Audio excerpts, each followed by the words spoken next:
Топ-3 тачки, которые хочет каждый уважающий себя кыргыз. Проверь себя. Третье место. Honda Fit. Жрет мало, прет много. Внутри помещается вся семья, официальный спонсор фразы «Эми кысылып атурсанар баарыбыз батабыз» и «Баран на Курбан Айт». В багажник кидаешь барана, назад троих жездешек с гармошкой. Едет везде, хоть в горы, хоть на той, хоть в Яндекс.Такси бизнес-классом. Второе место. Camry 55. Единственная машина в мире, которую можно купить, убивать 5 лет по ямам, ударить бампер, а потом продать дороже, чем брал. Самая твердая валюта Кыргызстана.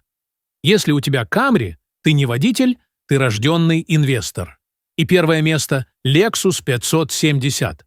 Пропускают везде, даже гаишники честь отдают. Мечта, чтобы все видели, что ты реально поднялся.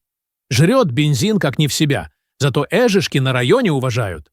На такой тачке в любом магазине продукты на тетрадь запишут без вопросов. А на чем двигаешься ты, родной? Пиши в комменты.